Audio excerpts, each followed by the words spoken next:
오늘 본문은 로마서 5장 1절에서 11절입니다. 그러므로 우리가 믿음으로 의롭다 하심을 받았으니 우리 주 예수 그리스도로 말미암아 하나님과 화평을 누리자. 또한 그로 말미암아 우리가 믿음으로 서 있는 이 은혜에 들어감을 얻었으며 하나님의 영광을 바라고 즐거워하느니라. 다만 이뿐 아니라 우리가 환난 중에도 즐거워하나니 이는 환난은 인내를, 인내는 연단을, 연단은 소망을 이루는 줄 알미로다. 소망이 우리를 부끄럽게 하지 아니함은 우리에게 주신 성령으로 말미암아 하나님의 사랑이 우리 마음에 부은 바 됨이니 우리가 아직 연약할 때에 기약대로 그리스도께서 경건하지 않은 자를 위하여 죽으셨도다. 의인을 위하여 죽는 자가 쉽지 않고 선인을 위하여 용감히 죽는 자가 혹 있거니와 우리가 아직 죄인 되었을 때에 그리스도께서 우리를 위하여 죽으심으로 하나님께서 우리에 대한 자기의 사랑을 확증하셨느니라.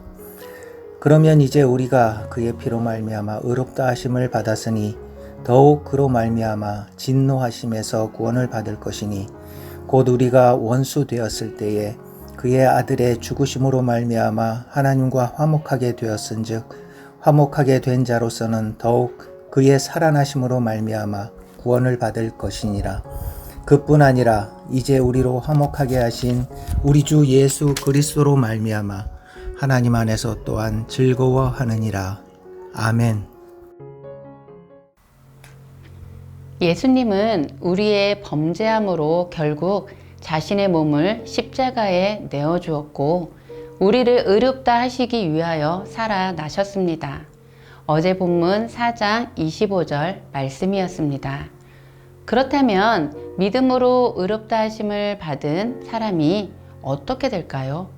첫 번째로는 예수 그리스도를 믿음으로 하나님과 화평을 이루었고 두 번째로는 믿음으로 서 있는 은혜에 들어감을 얻었습니다.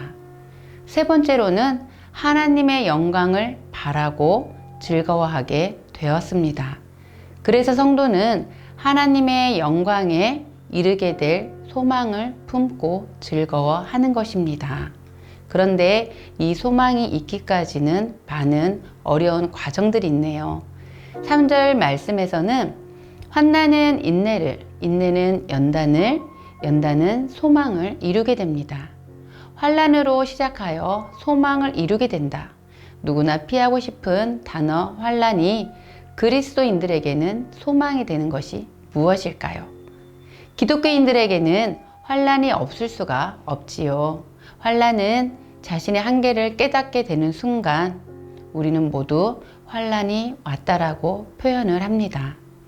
디모데후서 3장 11절에서는 무릇 그리스도 예수 안에서 경건하게 살고자 하는 자는 박해를 받으리라. 환난을 말하고 있습니다. 환난은 하나님의 성품을 소유하는 기간이 아닌가 합니다.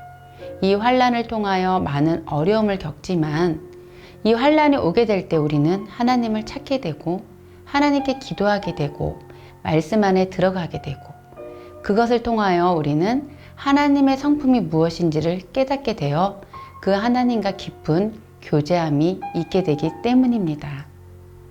그리스도인들의 삶은 불확실한 미래가 아니라 지금까지 나를 위해 일하고 계시는 하나님을 믿음에 근거를 두고 있기 때문입니다. 그 환난은 하나님을 깨닫는 시간을 통해 믿음으로 단단해지고 그 연단을 통해 앞으로 우리의 모든 삶을 여전히 구원으로 이끌어 가실 하나님을 바라보고 불투명하지만 불확실하지만 하나님께서 반드시 이루실 것이라는 것을 믿는 믿음입니다. 이것이 바로 소망이지요. 아브라함에게 이삭을 통해 모레알 같은 자손을 주실 거라 말씀하셨는데 이삭을 바치라고 하는 것은 다시 살리시겠다는 것이구나 라는 것을 아브라함은 깨달았습니다. 이것이 아브라함의 믿음이고 이 믿음이 바로 아브라함의 소망을 나타내는 것입니다. 약속의 말씀을 믿고 지금은 불분명하지만 반드시 하나님께서 약속을 지켜주실 것이라는 것을 바라고 기다리는 소망을 가진다면 그리스도인들의 삶은 성공하는 삶이 아닐까 합니다. 내가 아픈 것, 사업이 잘 되지 않는 것, 관계의 어려움, 내가 처한 내 상황의 힘듦, 내 자식을 바라볼 때 도저히 희망이 보이지 않는 것 등등 여러 어려움을 통해서 하나님께 우리는 초점을 맞추게 되고 내가 하나님의 성품을 소유하게 되고 그리스도 안에서 소망을 품는다면 우리는 바로 이것이 성공하는 그리스도인이 될 것입니다.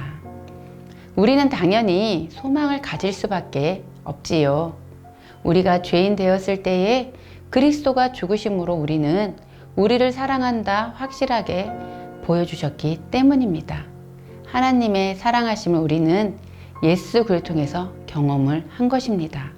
그래서 우리는 이제 하나님의 진노하심에서 구원받았고 또한 그리스도의 죽으심으로 하나님과 원수된 우리가 하나님과 화목하게 될 수 있었습니다.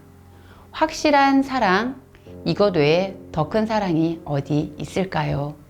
그래서 환난이 와도 우리가 절망하지 말아야 될 것은 환난은 소망을 이루어가는 과정 가운데 있기 때문입니다. 그 소망은 반드시 하나님께서 이루어 주실 것을 감사하며 확신하는 것, 이 소망을 놓치지 않는 성도님들 되시기를 기도합니다. 우리의 미래는 하나님께 소망을 두기에 어떠한 경우라도 예수 그리스도 안에서 우리가 소망을 둔다면 그것은 항상 우리의 삶에 감사가 되고 절대 실패하지 않는 인생이 되는 것일 것입니다. 어떤 상황이 눈앞에 있더라도 반드시 하나님은 이것을 감사할 조건으로 바꾸어 주시는 분이라는 것 믿으셨으면 좋겠습니다.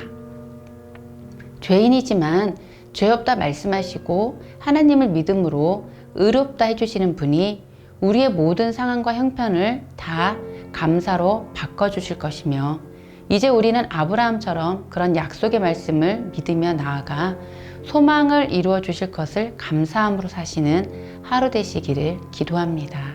그래서 오늘 하루는 그러한 소망이 우리의 하루가 기쁨이 되고 감사가 되고 그래서 우리 마음이 즐거운 하루가 되었으면 좋겠습니다. 함께 기도하겠습니다. 하나님, 환난을 통해 소망을 이루어가는 우리의 삶이 되어 반드시 모든 상황을 감사로 바꾸어 주시는 하나님을 굳게 믿게 하여 주옵소서. 하나님, 그리스도를 죽으심으로 하나님의 사랑을 확증해 주심을 감사합니다. 이제 하나님의 약속의 말씀을 믿으며 흔들리지 않게 하여 주시옵소서. 흔들리지 않는 믿음, 그 확증하신 그 사랑, 그 마음을 가슴에 담아 오늘도 기쁨으로 넘치시는 하루 되시기를 축복합니다.